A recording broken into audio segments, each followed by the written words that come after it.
भारत के इस खास कार्यक्रम में आपका स्वागत है। लगातार हम ऐसी शख्सियत से आपको मिलाते हैं जो छत्तीसगढ़ का नाम रोशन किया है, जिन्होंने या जो लगातार अपने क्षेत्र में अच्छे मुकाम पर हासिल हैं और अपना स्थान अच्छे वजह से बनाए हुए हैं। आज हम आपको ऐसी शख्सियत से मिलाने जा रहे हैं जिन्होंने एक्टर के क्षेत्र में, एक्टिंग के क्षेत्र में अपना नाम बनाया है और जो है मुंबई में स्थापित हैं और अलग अलग टीवी सीरियल में और कई मूवीज़ में उन्होंने काम किया है। तो हम बात कर रहे हैं शाहनवाज प्रधान जी की, जो रायपुर से रहने वाले हैं। सर, सबसे पहले तो आपका स्वागत है।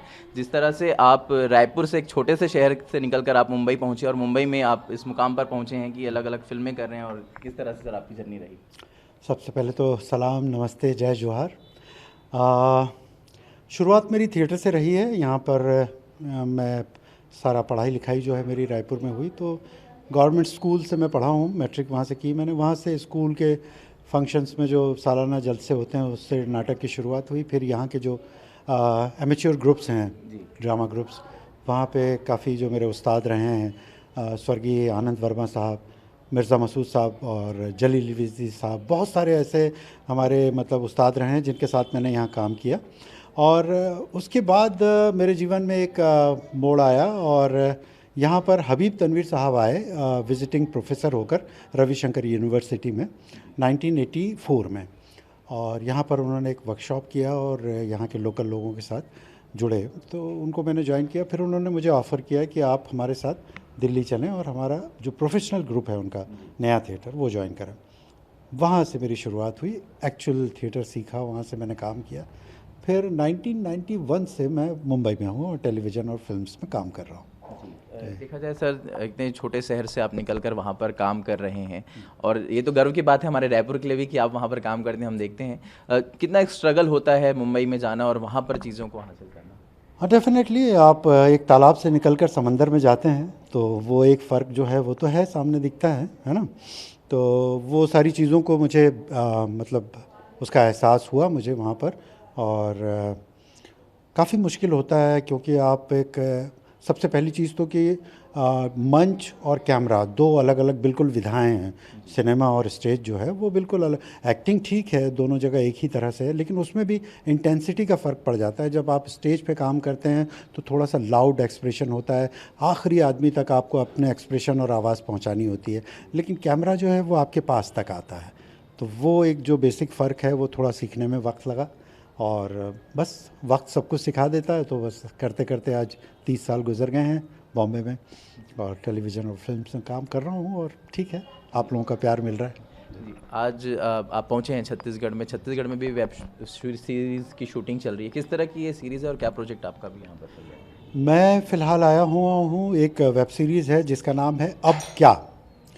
और ये एक थ्रिलर है और इन्वेस्टिगेशन उसमें है सारा सब कुछ।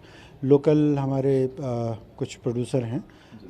फ़िलहाल मैं चूँकि और कुछ रिवील नहीं कर पाऊँगा इसमें, तो इसलिए बस इतना ही है कि यहाँ पे कुछ और भी बॉलीवुड के हमारे एक्टर हैं। शाहबाज खान हैं, मुश्ताक खान हैं, जावेद हैदर हैं, और कुछ कलकत्ता के कलाकार हैं। ऐसे मिला जुला के बड़ा अच्छा सा प्रोजेक्ट बन रहा है।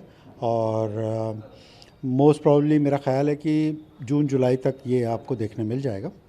तो और अपने शहर में काम करना इतने सालों बाद आकर वो एक अच्छा अनुभव है, तो वो चल रहा है और खुशी है मुझे इस बात की।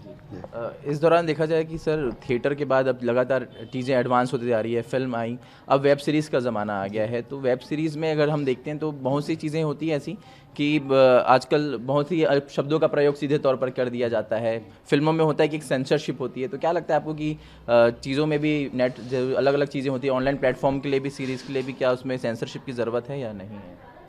मेरा ख्याल है हो तो बेहतर है, क्योंकि भारतीय संस्कृति इन सब चीज़ों के लिए इजाज़त नहीं देती है। क्योंकि जिस तरह का हमारा इतिहास रहा है उसमें इन सब चीज़ों को असभ्य, मतलब अश्लील माना जाता है ना। सामान्य तौर पर हम गालियों का प्रयोग कभी नहीं करते हैं। तो उस लिहाज से मेरे ख्याल से अगर हो सेंसर, तो कम से कम घर के लोगों के सदस्यों के साथ बैठकर हम ये देख सकते हैं। वरना जो आजकल की स्थिति चल रही है उसमें काफ़ी दिक्कत है, और गालियों का और अश्लील सीन्स का बड़ा प्रयोग होता है। तो मुझे सोच है मेरी कि इसमें बेहतर है कि हम सेंसरशिप हो। जी, कई आपने एक वेब सीरीज़ भी की है, आपने मिर्ज़ापुर में भी रोल निभाया है, पुलिस का किरदार निभाया है। कितना मतलब कैसा काम रहा उस दौरान? और चूँकि अभी हमने बात की है, तो उसमें तो उस मूवी में तो अलग ही चीज़ें, अब शब्दों की भरमार पड़ी हुई है उसमें तो। जी, जी, मैं उस का एक सदस्य रहा हूँ, हिस्सा रहा हूँ उस सीरीज़ का। तो लेकिन देखिए आप, बहुत ज़्यादा पॉपुलर है वो दोनों सीरीज़। इवन लोग उसके तीसरे पार्ट का इंतज़ार कर रहे हैं। मुझसे हर बार पूछा जाता है कि सर कब आ रहा है तीसरा पार्ट। तो और क्या होता है ना कि वेब सीरीज़ की जो टारगेट ऑडियंस है वो 18 से 25 साल के बच्चे हैं, है ना, युवा हैं। और वो उनकी जेब में होता है मोबाइल, और वो फटाक से एक बटन पे सारी चीज़ें आ गई हैं। और इसलिए मेरा ख़्याल है कि उनको टारगेट करके ही ये सारी चीज़ें बनाई जाती है, जिसमें इस तरह के दृश्य मतलब परोसे जाते हैं जो उनका मनोरंजन करते हैं। तो इसलिए वो ज़्यादा पॉपुलर है। अब हमारा तो पेशा है तो हमको तो करना होता है, लेकिन मैं फिर भी, मेरे हिस्से में अगर इस तरह का कोई सीन आए जिसे मैं अपने परिवार के साथ ना देख सकूं, वो कम से कम मैं अपनी तरफ से कोशिश करता हूं कि उसका हिस्सा ना बनूं, है ना। वो अब उसमें सीरीज़ में बहुत से किरदार हैं, उन्होंने कुछ किए हैं, तो वो ठीक है, वो एक हिस्सा है, कहानी का हिस्सा है, तो वो तो करना ही पड़ता है। जी, छत्तीसगढ़ सिनेमा को आप किस तरह से देखते हैं? क्योंकि लगातार अब एडवांस चीज़ें होती जा रही है, छत्तीसगढ़ सरकार ने फ़िल्म नीति भी बनाई है। अब बाहर से लोग आकर यहाँ पर शूटिंग कर रहे हैं, सब्सिडी वगैरह भी, तो किस तरह से भविष्य में देखते हैं छत्तीसगढ़ सिनेमा का? नहीं, अच्छी शुरुआत है ये। और छत्तीसगढ़ शुरुआती दौर में जब राज्य बना और फिल्में बननी शुरू हुई, तो मैंने एक फ़िल्म की थी छत्तीसगढ़ी, एक फ़िल्म है बनिहार। उसके बाद फिर सौभाग्य नहीं हुआ मुझे यहाँ काम करने का, लेकिन अच्छी फ़िल्म थी वो। और अच्छे लोग हैं, सेंसिबल लोग हैं। पिछले दिनों तो काफ़ी अच्छा काम हुआ है, कुछ एक फ़िल्म को तो शायद राष्ट्रीय अवार्ड भी मिला है, तो वो एक अच्छी शुरुआत है। नए लोग आ रहे हैं, सोच अच्छी है। तो और ये जो गवर्नमेंट की तरफ से मदद मिल रही है उससे बड़ा फ़ायदा है, बड़े फ़र्क पड़ेगा। बड़े बड़े प्रोड्यूसर और डायरेक्टर आ रहे हैं, टिग्मांशु धूलिया और आपके दीक्षित साहब, और बड़े लोग आ रहे हैं, तो अच्छा है, अच्छा है। और मेरे ख्याल से हमारे यहाँ स्थानीय लोगों को भी काम मिलेगा, और उसमें काफ़ी अच्छा भविष्य है। जी सर, आपने फ़िल्म की थी फैंटम, उसमें एक बड़ा किरदार आपने निभाया था। उस किरदार की बहुत तारीफ़ हुई है, और जब पता चला लोगों की आप रायपुर से हैं, तो और लोगों ने यहाँ पे, तो वाली बात ही अलग थी।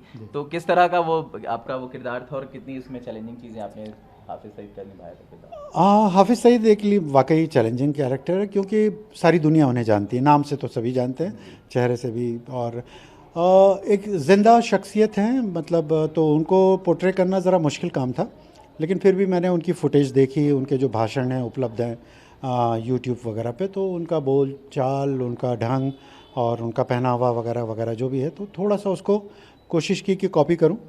और चैलेंज था उस तरह से मतलब काम करना, और ख़ास तौर पे गेटअप ने बड़ा काम किया उस पर्टिकुलर कैरेक्टर के लिए, कि गेटअप जिस तरह से दिया गया था, आधा काम तो वहीं हो जाता है कि आप गेटअप से कन्विंस कर देते कि हाँ ये वो शख्स है।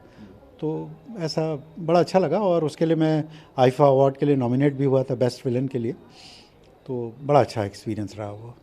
सर, बहुत से ऐसे कलाकार हैं जो रायपुर से निकलकर मुंबई में काम कर रहे हैं, बहुत से ऐसे बच्चे हैं, नए कलाकार हैं जो सीख रहे हैं और जाना चाहते हैं, उन्हें आप क्या संदेश देना चाहेंगे? किस तरह का मेहनत उन्हें करने की आवश्यकता है, और कितना चैलेंज वहाँ पर होता है? हाँ, मैं जैसे शुरुआत में ही मैंने कहा कि तालाब से निकलकर समंदर में जाने वाली बात है ना। तो आप जब वहाँ जाएंगे तो आपको तैरना तो आना चाहिए, है ना। तो उसके लिए ज़रूरी है कि आपकी बुनियाद मजबूत हो, और बुनियाद बनती है थिएटर से। जब आप थिएटर करते हैं तो एक कॉन्फिडेंस मिलता है आपको, आपको वक्त मिलता है अपने आप को मांझने का। तो वो मैं समझता हूँ कि जितने भी नए लोग हैं उनके लिए सुझाव मेरा यही है कि अपने शहरों में जहाँ भी आप रहते हो, वहाँ अगर कोई थिएटर ग्रुप है तो उसको ज्वाइन कीजिए, उनके साथ जितना वक्त आप दे सकें, एक प्रोडक्शन, दो प्रोडक्शन, साल डेढ़ साल, तो वो कम से कम आपको एक कॉन्फिडेंस देता है आपको, और अपने आप को मांझने का वक्त मिलता है। उसके बाद फिर आप अगर कोई इंस्टीट्यूट ऐसा है जो आपको, एक्टिंग इंस्टीट्यूट हो जो कैमरे की जानकारी दे दे थोड़ा बहुत, वो ज्वाइन कर लें। या फिर थिएटर करके भी आप डायरेक्ट, बहुत सारे ऐसे एक्टर हैं जिन्होंने कोई तालीम नहीं ली, दिलीप कुमार साहब और ये सब, ये कोई ट्रेंड एक्टर नहीं थे, लेकिन कमाल का आज भी लोग उनको याद करते हैं। तो वो मतलब पैदाइशी गुण होता है कुछ तो, और कुछ लोग सीख के करते हैं। तो मेरा अगर सजेशन माने तो थिएटर करके फिर आप वहाँ के लिए सोचिए, तो वो आपके लिए फ़ायदेमंद होगा। जी सर, आप छत्तीसगढ़ से ही हैं, क्या आप भविष्य में ऐसा कुछ प्रोजेक्ट आप करने वाले हैं या करेंगे जो छत्तीसगढ़ के लोगों के लिए या छत्तीसगढ़ के लिए कुछ बनाने की कुछ आपने कभी सोचा है ऐसा, या कुछ ऐसा कुछ मन में प्लान हो आपका? हाँ, इच्छा तो है, इच्छा तो है। और चूँकि मैं बेसिकली तो एक्टर हूँ, लेकिन कहीं थोड़ा बहुत डायरेक्शन का भी मेरा मतलब अनुभव रहा है, स्टेज पे ख़ास करके। थिएटर यहाँ मैंने काफ़ी किए हैं। एक नज़दीकी गांव है कुरुद, वहाँ मैंने एक वर्कशॉप किया था 1988 में। तो वहाँ के सारे जो हमारे मित्र हैं वो बड़ा प्यार करते हैं। अभी भी मैं आया हुआ हूँ यहाँ रायपुर, तो मैं उनसे मिलने गया था और वो लगातार काम कर रहे हैं उसके बाद से, और वो बड़ी खुशी हुई मुझे वहाँ जाकर लोगों से मिलकर। तो मैं चाहता हूँ कि कुछ यहाँ के लोगों के लिए अगर मैं कर पाया भविष्य में तो ज़रूर करूँगा जी। तो ये थे शाहनवाज़ जी, जिनसे हमने बातचीत की। उन्होंने बताया कि जिस तरह से छत्तीसगढ़ परिवेश से रहते हैं और आने वाले दिनों में अगर इनकी ख्वाहिश भी है कि ये छत्तीसगढ़ के लोगों के लिए अगर कुछ कर पाएँ तो ये करेंगे। और जिस तरह से उन्होंने बात कही, जो OTT प्लेटफॉर्म होते हैं जिसमें अश्लील शब्दों का प्रयोग होता है, खुले तौर पर जिस तरह से नग्नता दिखाई जाती है, तो कहीं ना कहीं उसमें थोड़ी बंदिश और सेंसरशिप की भी ज़रूरत है, ताकि चीज़ें फिल्टर होकर आए और सब परिवार के साथ इसे देख सकें। कैमरा पर्सन मिथिलेश साहू के साथ सिद्धार्थ श्रीवासन, ETV भारत, रायपुर।